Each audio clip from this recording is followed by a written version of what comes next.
Assalamualaikum warahmatullahi wabarakatuh. Perkenalkan, nama saya Gabi Rasoki, NIM 23010080.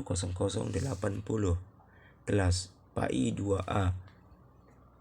Pertama, marilah kita sama-sama bersyukur kepada Allah Subhanahu wa taala dengan ucapan Alhamdulillahirabbil alamin.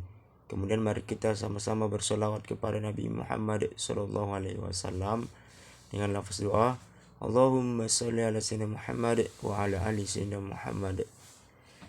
Yang saya hormati Bapak dosen pengampu mata kuliah Metodologi Studi Islam, yaitu Bapak Muhammad Daniel MH. Kemudian yang saya sayangi dan saya banggakan rekan-rekan sekalian. Adapun di sini terdapat bidang-bidang dari karakteristik Islam, yaitu yang pertama ialah bidang agama. Karakteristik ajaran Islam dalam bidang agama adalah mengakui adanya pluralisme sebagai sesuatu kenyataan, mengakui adanya universalisme, yakni mengajarkan kepercayaan kepada Tuhan dan hari akhir, menyuruh berbuat baik dan mengajak pada keselamatan. Islam adalah agama yang tidak sucinya dengan tegas mengakui agama lain kecuali yang berdasarkan paganisme dan menjalankan ajaran masing-masing penuh kesungguhan. Yang kedua adalah bidang ibadah. Bidang ibadah secara harfiah, karakteristik ajaran Islam dalam bidang ibadah berarti bakti manusia kepada Allah Subhanahu wa taala karena didorong dan dibangkitkan oleh akidah tauhid. Sebagaimana Allah Subhanahu wa taala berfirman, yang artinya, dan aku tidak menciptakan jin dan manusia melainkan supaya mereka mengabdi kepadaku.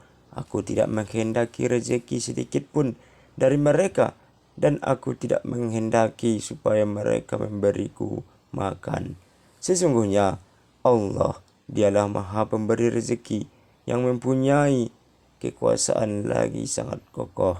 Adapun ibadah dalam arti umum bersentuhan dengan masalah muamalah sesuai dengan visi Islam tentang ibadah adalah merupakan sifat jiwa dan misi ajaran Islam itu sendiri yang sejalan dengan tugas penciptaan manusia sebagai makhluk yang hanya diperintahkan agar beribadah kepadanya.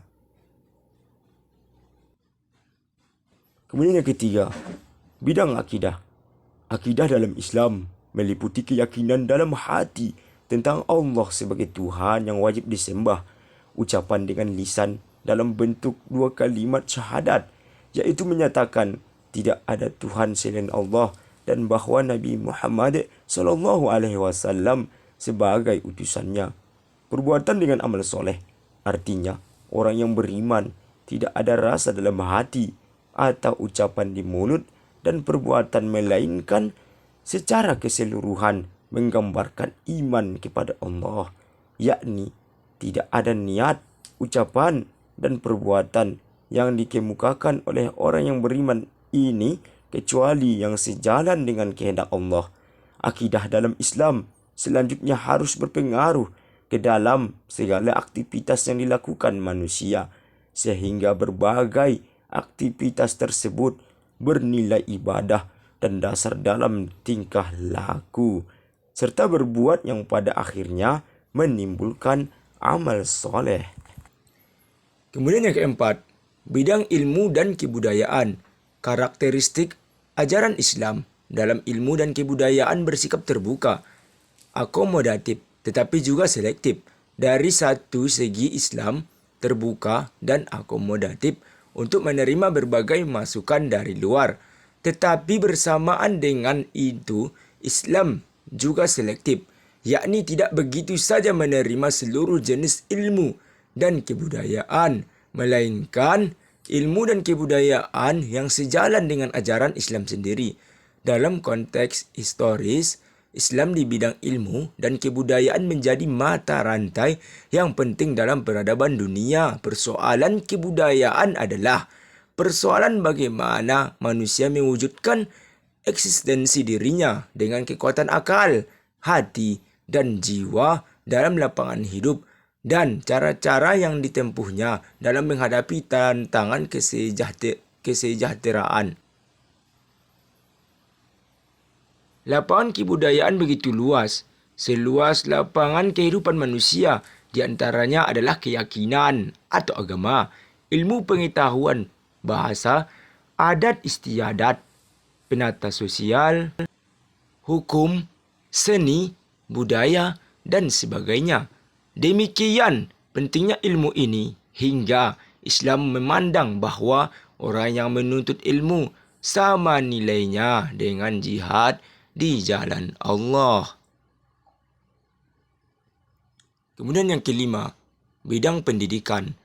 Senada dengan bidang ilmu pengetahuan dan kebudayaan, Islam juga memiliki ajaran yang khas di bidang pendidikan. Dalam sejarah kebudayaan Islam, alkulturasi operasional pendidikan Islam yang berpedoman pada Al-Quran dan Al-Hadis secara serasi dan seimbang telah mampu memberikan motivasi dan inspirasi umat Islam pada masa klasik dalam merumuskan berbagai persepsi mengenai manusia. Melalui pendidikan sebagai sarana yang mendasari lahirnya peradaban manusia, Islam memandang pendidikan adalah hak bagi setiap orang, laki-laki atau perempuan, dan berlangsung sepanjang hayat. Dalam bidang pendidikan, Islam memiliki rumusan yang jelas dalam bidang tujuan, kurikulum, guru, metode, sarana, dan lain sebagainya. Di dalam Al-Quran, terdapat berbagai metode pendidikan seperti metode ceramah, tanya jawab, diskusi, demonstrasi, penugasan teladan, pembiasaan, hukuman, nasihat, dan lain-lain. Yang keenam ialah bidang sosial. Karakteristik ajaran Islam di bidang sosial, bahawa Islam mengajarkan setiap manusia untuk hidup damai dan sejahtera. Lebih khususnya di bidang ini, Islam menjunjung tinggi tolong-menolong, saling menghargai tentang hak dan kewajiban, kesetiakawanan, egaliter atau kesamaan derajat, tenggang rasa, dan kebersamaan. Yang keenam, bidang kehidupan ekonomi. Islam memandang bahawa kehidupan yang harus dilakukan manusia adalah hidup yang seimbang dan tidak terpisahkan antara urusan dunia dan akhirat. Pandangan Islam mengenai kehidupan demikian secara tidak langsung menolak kehidupan yang bercorak sekularistik, yaitu kehidupan yang memisahkan antara urusan dunia dengan urusan agama. Agama harus terlihat dalam mengatur kehidupan dunia. Sistem ekonomi dalam Islam mempunyai beberapa kelebihan yang tercermin dari beberapa karakteristik. Antaranya yaitu bersumber dari Tuhan dan agama. Sumber awal ekonomi Islam berbeda dengan sistem ekonomi lainnya karena merupakan kewajiban dari Allah. Ekonomi Islam dari agama Allah dan mengikat semua manusia tanpa terkecuali. Sistem ini meliputi semua aspek universal dan partikular dari kehidupan dalam satu bentuk sebagai pondasi, dan ekonomi Islam tidak bisa berubah. Ketujuh, bidang kesehatan. Ciri khas ajaran Islam selanjutnya dapat dilihat dalam konsepnya mengenai kesehatan. Untuk menuju hal tersebut, Islam menekankan segi kebersihan lahir dan batin. Sementara itu, Islam memandang kebersihan lahir dan batin atau jiwa dalam istilah nafs, akhlak, dan irfan. Artinya, kebersihan jiwa manusia dapat mengambil bentuk dan lain-lain. Firman Allah Subhanahu wa taala yang artinya, sesungguhnya Allah menyukai orang-orang yang bertaubat dan senang kepada orang-orang yang membersihkan diri. Sedangkan pada kebersihan batin dapat diwujudkan melalui bentuk keikhlasan dan kekhusyukan. Perintah tersebut berbarengan dengan perintah menyampaikan ajaran Islam dan membesarkan nama Allah Subhanahu wa taala. 8. Bidang politik. Sejarah politik dunia Islam dapat dilihat pada 3 periode. Pertama, periode klasik. Kedua, periode pertengahan. Ketiga, periode modern. Sampai sekarang, pada periode pertama, itulah terjadi apa yang disebutkan dengan masa keemasan dalam sejarah Islam. Karena itu, uraian sejarah politik Islam sangat dominan, sementara aspek-aspek lain tampak hanya terikut di dalamnya seperti sistem pemerintahan, ekonomi, ilmu pengetahuan, pendidikan, dan seni bangunan. Islam tidak menetapkan bentuk pemerintahan tertentu. Oleh karena itu, setiap bangsa boleh saja menentukan bentuk negaranya masing-masing sesuai seleranya. Namun, yang terpenting, bentuk pemerintahan tersebut harus digunakan sebagai alat untuk menegaskan keadilan, kemakmuran, kesejahteraan, keamanan, kedamaian, dan ketentraman masyarakat. Di era kontemporer ini, masalah politik berhubungan dengan bentuk pemerintahan. Hal ini sebagaimana kita mengenal berbagai bentuk pemerintah seperti republik yang dipimpin presiden, kerajaan yang dipimpin raja, dan sebagainya. 9. Bidang pekerjaan. Karakteristik ajaran Islam lebih lanjut dapat dilihat dari ajarannya mengenai kerja. Islam memandang bahwa kerja sebagai ibadah kepada Allah Subhanahu wa taala. Atas dasar ini, maka kerja yang dikehendaki Islam adalah kerja yang bermutu, terarah pada pengabdian terhadap Allah Subhanahu wa taala, dan kerja yang bermanfaat bagi orang lain. Allah Subhanahu wa taala berfirman yang artinya, Dialah yang menjadikan mati dan hidup supaya Dia menguji kamu.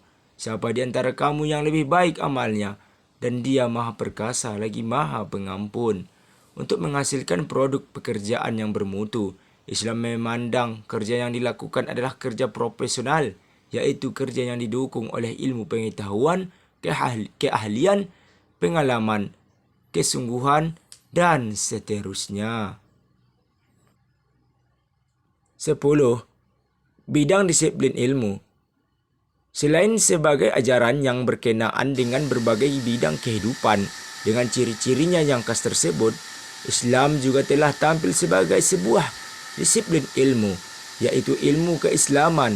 Karakteristik ajaran Islam di bidang disiplin ilmu ini, Islam memandang berbagai disiplin ilmu seperti ilmu Al-Quran, hadis, ilmu kalam, filsafat, tasawuf, hukum Islam atau fikih, sejarah, dan kebudayaan Islam, serta pendidikan Islam.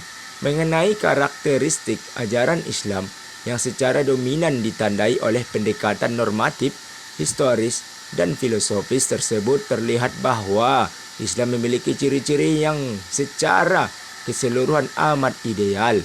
Oleh karena itu, Islam agama yang mengajarkan kedamaian, toleransi, terbuka kebersamaan, kerja keras yang bermutu, demokratis, adil, seimbang antara urusan dunia dan akhirat, berharta, memiliki kepekaan terhadap masalah-masalah sosial, kemasyarakatan, mengutamakan pencegahan daripada penyembuhan dalam bidang kesehatan dengan cara memperhatikan segi kebersihan, dan pakaian.